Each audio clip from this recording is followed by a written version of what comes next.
gave the book to Ryan, and you just tossed it out, and you said this is what Cambelos did, and look what happened to him. And look what happened to him. I mean, you know, like I said, he is violated on so many different fronts, you know what I mean? And when you violate that bad, and you violate in New York, well, you know, there are consequences and repercussions.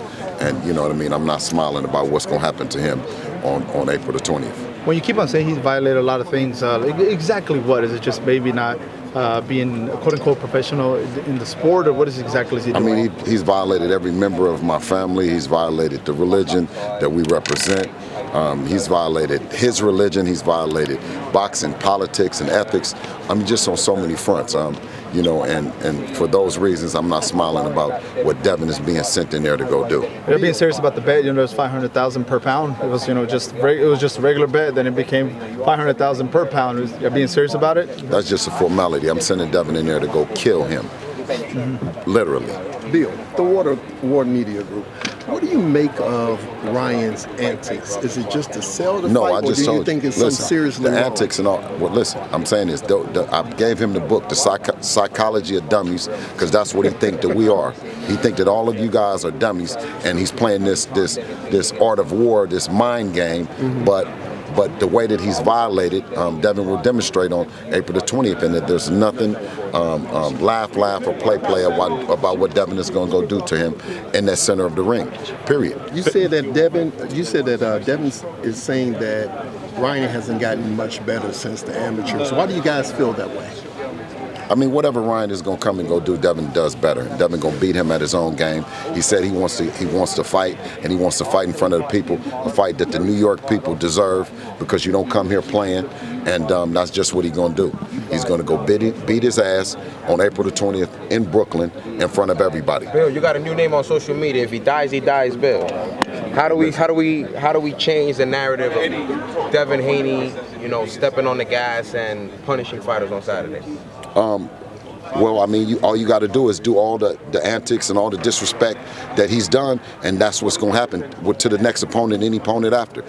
This is what we have a standard and of what we're going to accept and what we're going to go for. And Ryan has stepped over the line on numerous times, and this is what it is. It's going to be a legal homicide for all that suicide shit that he did. Bill, do you feel like this is April 20th is a manifestation of your vision? You know, when you first knew that Devin Haney was, when Derek Harmon told you that he was a natural. That he was like natural. This is, basically like. Well, I always say boxing and boxing found Devin, and it was a marriage, like a cowboy finding his first horse, and they've been riding, you know, happy ever since then. We have one goal in mind, and that's to be the best to ever put on a pair of gloves. Period. I always say, what's better than the best fighter ever? Bill, Eddie, you talk about the inspiration. No, I said, what's better than the best fighter ever? Devin the Dream Haney. Bill, Eddie, can you talk about the inspiration of, you know, you came out kind of like Don King. That's what I thought of immediately. Is that who inspired you? I mean, you know, Don King is a respectable black hero and icon in the community. If someone says that I resemble him, well, they only saying that I resemble a man that with his chin up, head held high, representing the culture and represent what he stood on, and that's what I do. I represent the culture. I represent what Devin stands on, our business practices, our ethics, our morals, and that's what this is. Bill, Eddie said some great words up there. He said Devin Haney's the future of the sport. Just get a reaction to Eddie's great words about your son.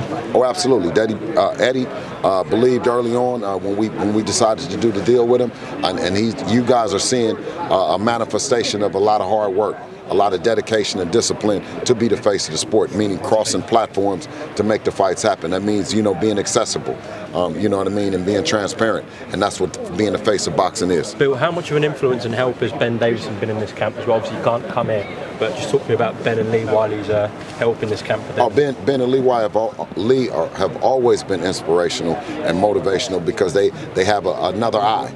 You know what I mean? That's our secret weapon over there in the UK. They're always looking and observing. Even if we're not able to get hands-on, we communicate back and forth, you know, through WhatsApp and you know, Instagram and stuff like that. So shout out to Ben and Lee for doing an amazing job over there with Joshua. Eddie's just predicted an 8 to 10 round stoppage for Devin. Are you going earlier?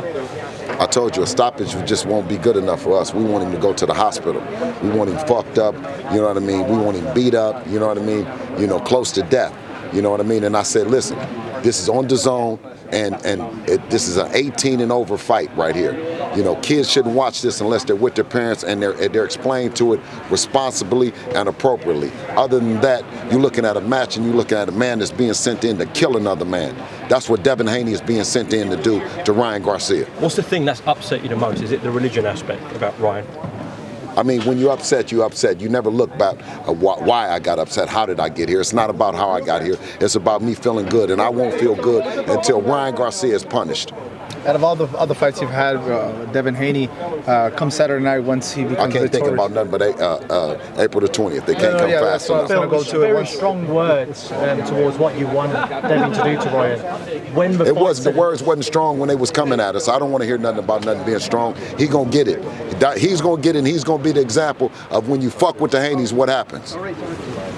Thanks, bro. Let's go.